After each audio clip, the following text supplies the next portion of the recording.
Press the bell icon on the YouTube app to never miss a video from News Laundry. Welcome to News Laundry Chhota Hafta. For the full episode, subscribe because it is behind the paywall and only subscribers get access to uncut, complete content. News Laundry Hafta is our weekly wrap of all that made the news, all that didn't, and all that should have and all that shouldn't have. We agree, we disagree, we critique, and occasionally we beat each other up. But it's all good fun. Subscribe. This is a News Laundry podcast and you're listening to NL Hafta. Hello, greetings from a very rain-swept Delhi. The rain always makes me want to dance. And last night I was dancing in the balcony until the neighbors called the cops on me. But finally, I think we have pre-monsoon showers. So that's good. Other than that, lots happened in the news. This is the Hafta. I'm Abhinandan Sekhri. Angrez apna lagan aur News Laundry apna Hafta kabhi nahi chhodte. Subscribe to News Laundry because we don't take advertisements. When the public pays, the public is served. When advertisers pay, advertisers are served. On the Hafta today, we have a panel of 4, including me. Let me introduce the panel first. We have the anchor of Nuisance, who will be doing some more nuisance this week, Manisha Pandey. Hello. Anand Vardhan, Hello. Our wonderful opinions writer and insightful analyst. And Revati Lal. Hi Revati, I'll give a brief introduction. I'm sure some of this is your words. It is Revati is an independent journalist and filmmaker. She chronicles politics and culture. She's reported from Afghanistan, Nepal, Sri Lanka and India. But you were also in Uzbekistan or Azerbaijan or some... Those snow things, that was Afghanistan. Oh, right. She's the author of the upcoming book called The Anatomy of Hate, to be published by Westland. She spent the last year and a half or two in Gujarat. Her work includes investigative stories and features like India's conflict with Pakistan and Kargil, Nepal in the grip of the Maoist insurgency, genocide against the Tamils in Sri Lanka, and the 2002 genocide. In the past, Revati has worked for media organizations like NDTV and Tehelka. And some of you may not know, the production house that actually launched News Laundry, Revati was a part of that, and she was part of the team that actually discussed, and we started the discussion of what News Laundry should be, but she moved on before we launched. So welcome back, Revati. Thanks. Great to be here. Yes, so we have 2 emails with very good and valid criticisms. Well, one is valid, the other I have some pushback on, but this is all that we will discuss. Modi's speech on the emergency anniversary. He says Congress converted India into a prison during emergency for its lust for power. Then he says there were many, basically emergency was a big event this year, which is unlike the last 3 years. They've made it a much bigger event this year. I think it's also because... There were government ads also in the newspaper. Exactly, government ads. And there's an election year coming up, so I think that matters. The media houses take down the story involving Amit Shahs. CNN, News 18, First Post, Times Now, New Indian Express delete the stories, and the Economic Times changed the headline, removing his name. Then... the impending water crisis, India's water crisis, Bangalore, Delhi, there was some alarming report. I don't even know how much to be alarmed by now because alarm is often misplaced, that Delhi and Gurgaon just have 2 years of groundwater left, and after that, I mean, I don't know. Anyway, we will discuss that, and water is something very close to my heart. It is what I was working on for when I just started my career as an independent filmmaker. Then the Saifuddin Soz controversy, he launches a book on Kashmir, Congress boycotts it. Although one Congress leader was there, Jairam Ramesh attended that book launch. Chidambaram gave a no-show, he was supposed to be on the panel. And that is because he said that if you ask Kashmiris, they will want Azadi. Which in my view, he's right. I mean, if you go there. But I guess you can't speak the truth. And then this article... about Sardar Patel was ready to give Kashmir to Pakistan in lieu of Hyderabad, says Congress leader Saifuddin Soz. And I think Wire or Scroll has done a piece on Sardar Patel's intervention in Kashmir, which is a bit different from the general narrative that is peddled. Then the Maharashtra plastic ban, I don't know how practical that is. Then Ram Madhav's statement on post... Especially since it doesn't go after Pepsi, Coke, Perfetti. It only goes after the sabzi wala. It doesn't It's just polythene, right? Polythene bags, poly bags. Yeah. But they also make everything and serve everything in plastic. Yeah. Then army major accused of murdering another major's wife, which is, like Anand had once said, a very banal crime. It's the banality of crime, which is worth reporting. But the way our news media has played it up... Completely sensationalized. Hindi TV news. And in the United Nations Human Rights Commission, Commissioner Zaid Rad Al Hussein reiterates demand for Kashmir inquiry, pays tribute to Shujat Bukhari. And days after his retirement, Bar Council of India criticizes Justice Chalmeshwara. Maybe we'll have a little more about that. And Sushma Swaraj trolled over her Lucknow interfaith couple's passport row. This is something we discussed last week, and what Anand said has turned out to be accurate so far, at least. So he gets some gloating rights on this podcast. And there's a lot more, but I think we'll have time for just about 4 of these. Let's start off with the Kashmir. Saifuddin Soz, I'll just read context because often we are accused of discussing an issue without laying the context, and that kind of throws people off. Saifuddin Soz is a member of the Congress Party, a very senior member of the Congress Party. He's been a minister as well. Launched a book called Kashmir, Glimpses of History and the Story of Struggle. Just before this, he had said that if you ask most people in Kashmir, they do want Azadi. That was, of course, played up politically by the BJP. And in its typical cowardly fashion, the Congress quickly, distanced themselves. And Chidambaram, who was supposed to appear at the book launch, did not appear. And on the book launch, there was Wajahat Habibullah, there was Arun Shourie, there was Suhasini Haider, and there was Kuldeep Nayyar. So 2 things, Anand, before you tell us what else you think of the Kashmir. One is, what do you make of this thesis that humiliation is the primary trigger for radicalization and an anti, whether it's America or an anti-Indian forces kind of mindset, which culminates in a religious, it is a jihad. And 2, what Saifuddin Soz said, is it such a big deal?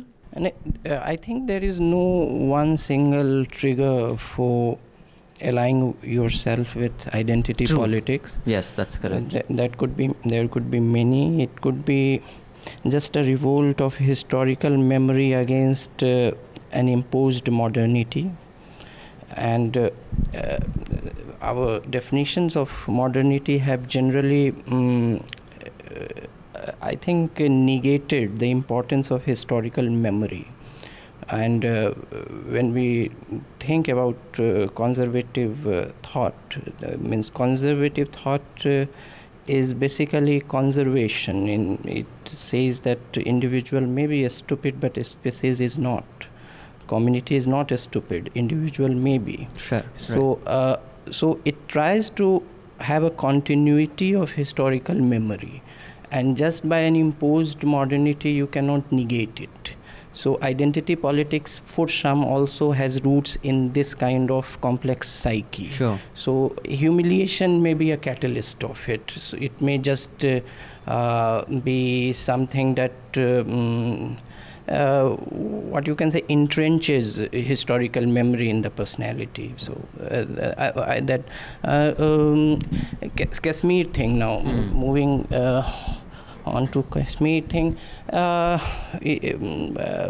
without institutional measures like referendum, I think Saifuddin Soz cannot say that Kashmiris want Azadi, even if they want. As a leader of, as a political leader of a nation state, he should be, I think, more careful about what he's saying. Because so what you're saying is, even if it may be true to an extent, it's not something that should be articulated by a political leader. Political leader, if he is adhering to the Indian idea of a nation state. So I think he should be careful without saying it, without institutional authentication of it. Say, and those are impossible, like referendum, or they are not in near sight. So That's true. Actually, that's a good point. But I guess I think I might agree with that. I'll have to think about that. But yeah.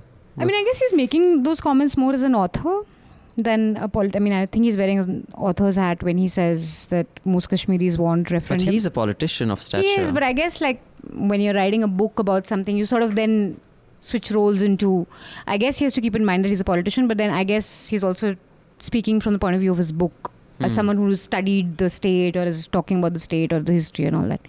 And Kashmiris, I mean, forget stone pelters or radical, so to speak, but even the most assimilated of Kashmiris, by which I mean people working in Delhi, journalists, engineers, they all want Azadi. They say it very clearly that, I mean, once you open up to them, it's very clear to them that we don't like India. Yeah, that's true. And there's Funnily, like one of the conversations I had with a Kashmiri was kind of bordered on racism, because he said something like, a lot of Kashmiris feel that for them India is like dark-skinned Biharis, you know. That's their sort of, so there's also a lot of feeling that how can this race rule us? Are you serious? Yeah. So I mean, it's not a generic sort of a statement that people believe in, but there's also sort of I think it's a way to a mix cling of on. racism, a mix of I think also a way to cling on to some snobbery to restore a lost dignity. Yeah. I don't know. Northern Ireland. Just one clarification, that racism bit is an anecdote. It's not to be taken as an Of course. explanation for what's happening. Clearly. Okay. Just to clarify. So now I just like to move on to what happened with Sushma Swaraj. Context setting. Last week we discussed on the Hafta this lady who had gone to get a passport made in where was it? Kanpur? No. Lucknow. And she alleged that the passport official there in the office refused to give her a passport, or took her and her husband's passport, because he said it's an interfaith marriage. She was Hindu and her husband is Muslim, and how can you do this? And, you know, because news picks up news from Twitter in the age of clickbait, so that a lot of news isn't actually reported by reporters on the ground. It's just what Twitter pe ye hua. And at that time there was a lot of outrage, and of course predictably people said, dekho ye government ye kar rahi hai. And Anand, the voice of reason here, said that before we jump to conclusions. Not voice of reason. But he said that I would My voice only. My voice only.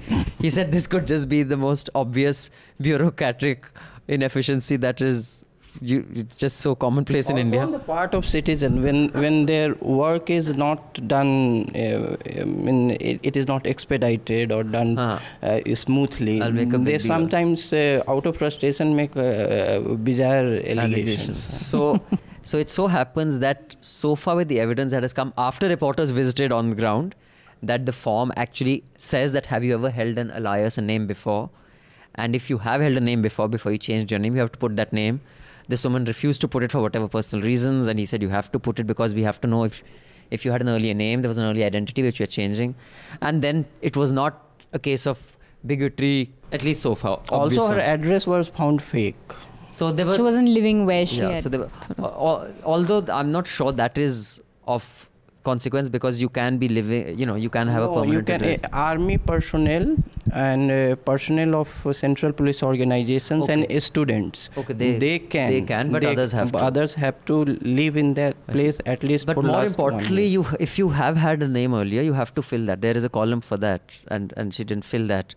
So Sushma, that guy was suspended, or an inquiry was called, and then Sushma Swaraj, who was traveling, The guy was immediately transferred, and there without was an inquiry. Whole bunch of abuse against Sushma. And typically what Twitter, like I said, it is the lowest form of communication and opinion writing. In this case, a lot of people who were abusing her were followed by BJP ministers or members. And that is a kind of tacit support, which is when you follow someone that you give, unless you're doing it purely for curious reasons, like I follow Kamal R. Khan. Yeah. But, can I just say this one thing here, because we often assume that handles are followed. I'll just finish the context. Then we'll come straight to you. So in that context, Sushma was abused, and she put out something saying that this is the kind of stuff I get, and there has been no word of condemnation from any of the BJP leaders, some of whom are following those Twitter handles who abused her, and that now is being, the narrative that is building is that this is the base that the BJP will never condemn. Rave, in that context. In that context, we keep talking about Twitter handles and that Modi follows and that he shouldn't follow because of bigoted people spreading hate and stuff online. I just wanted to say that I follow a few bigots on Twitter, and some are friends on Facebook. A couple of them have been responsible for murders and lynchings in 2002 during the riots. They are my Facebook friends, I'm repeating. I feel that I want to engage even with the people because I need to study them. I need to know.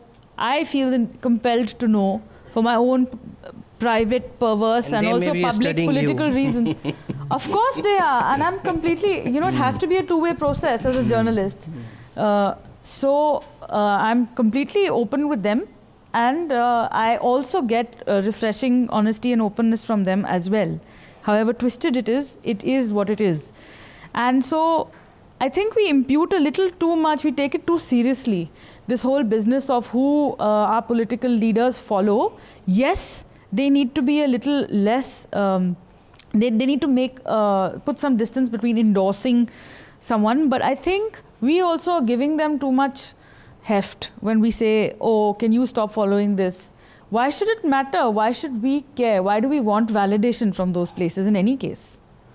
I agree with you. Like, I follow a lot of people, but I'm not the Prime Minister of India. Yeah, so in the sense, I think there is a reason the PM follows these people, because that is the base. The same thing in the US. Trump, he did not unfollow that person or say, do not do that, because the reason that they are followed is, proud to be followed, is a blessing.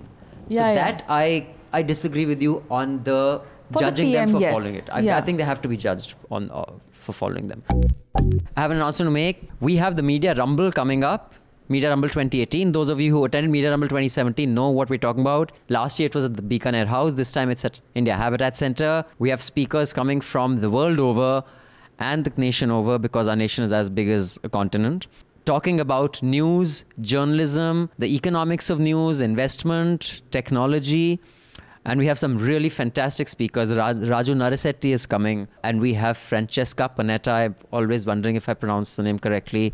If you've seen the Guardian's virtual news experience, she created that. And we have the lady who broke the story of the American coach, the gymnastics coach who, sexually molested hundreds of women. That was the biggest story of the year. And of course, we have our own Desi Bhais and Behens. So you can, and across our ideological spectrum, it's a place where we want everyone to come and talk about how we can make news better. Go to themediarumble.com, register. It is free registration for subscribers. So you will get a unique ID. And if you're not a subscriber, pay us and you can get in, right? Pay, because news costs money. I just want to talk about the story about Amit Shah's name. Maybe I should have discussed this earlier. Being deleted from stories hurriedly on that IANS story. The context is that after demonetization, the most amount of cash went into Amit Shah's, to a Gujarati cooperative bank where Amit Shah is a director. 700 and something crores. Crores, yeah, in 5 days or something. And more than SBI, SBI. Like, there are banks with like 10 times more branches, but this bank had the most cash deposited with it.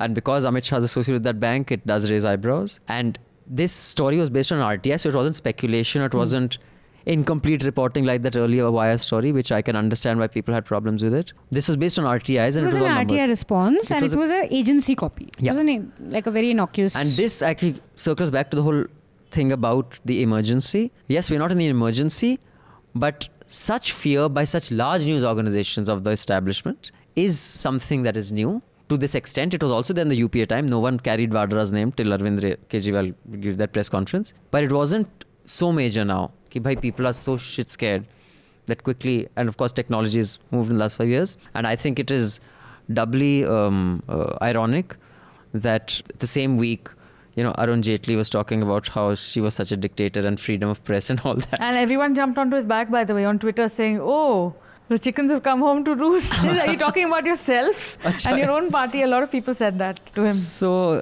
I think that is unfortunate that media is so craven, because, guys, CNN News 18, First Post, Times Now, New Indian Express, there was nothing wrong with that story. Yeah, Eco Times. It's a bloody RTI. It's not a speculative story. And it's an agency copy. Are you at a time where you're not even going to carry agency copies? Itna, matlab...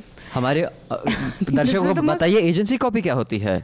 There's this talk, most boring reports, most like there are some very news important agencies. news gathering Except work that news agencies like was it ANI that doctored images of Modi looking out of a plane? No. That was, I think, PIB. PIB had put out. But agencies carried it out. Agencies carried it. But so agency copies can have problems. They can have. No media person should take agency copy at as face value. Truth. But the fact that it was an RTI makes it verifiable. Fair point. And I think Amit Shah पढ़ने से पहले ही ये लोग they pulled all these stories down. It does more damage to him than anything else. Before we wind up, you want to tell us about the major issue?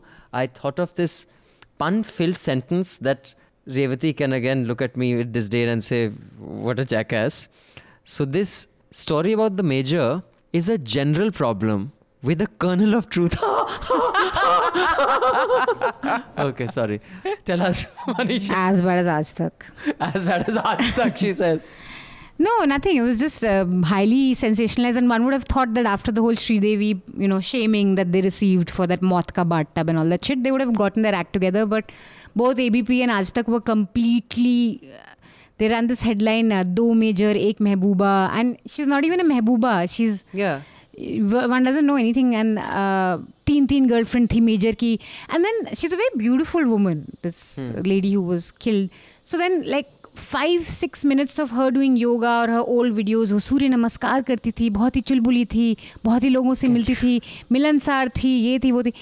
I was just like, so I mean, basically any crime story with any man-woman angle to it is just up for. But then there's something, so I was just researching for nuisance. Then somehow I came across, so I was just looking for, various stuff on news websites, and I saw this News 18 stories that are crime stories, which I'm reading out the headline. बेवफा बीवी की fantasy थी sex के वक्त red ब्रा पहनना. This is a News 18 news. Are you serious? Yeah. Mukesh भाई क्या कर रहा है आपका चैनल? उसकी बॉस मास्टरबेट करवाने के लिए देती थी पैसे. And all these Hindi websites, even BBC, they turn into these strange, like sunset होते मस्त हो जाते हैं types में. They turn into these rangila kind of websites. Rangila. No, because you have the saying in Kumaon, Suryast pahad mast, in the sense that one, there's the sun goes down, everyone pahad goes mast. So it's kind of similar situation with these Hindi news websites. It's just bizarre, the kind of sex stories and crime and... But I want to say that I think this is just a way of people sublimating their desires, and let them do it here. On a Because news they don't have any other, website? yeah, they don't have any other place. Not on a news हम तो website. news देख रहे हैं जी. So I think let them do it here, because we give very little No, outlets not on to a news people. platform. Yeah, read those Manohar कहानियाँ वगैरह जो भी होती हैं. No, Also, I'm just being funny. Yeah, but I'm कुछ तो है. मतलब जैसे, in fact, I have a thesis कि जो people keep saying Twitter पे इतना गंद, यार Twitter पे भड़ास निकालने दो. नहीं तो ये बंदा जाके बाहर झगड़ा करता, किसी औरत को ग्रोप करता, सब इसकी फ्रस्ट्रेशन ट्विटर पे निकल रही है. अच्छा है. Yeah, expend it all there is what exactly. सुन लिया अफ्रीका, मुफत खोरों. Not to brag or anything, but News Laundry Hafta features in the top 50 in the world on SoundCloud in the news and politics category for podcasts. So do subscribe and see what you're missing, because when the public pays, the public is served. When advertisers pay, advertisers are served. Subscribe, help keep news independent and free. All News Laundry podcasts are available on iTunes and Stitcher and any other podcast platform.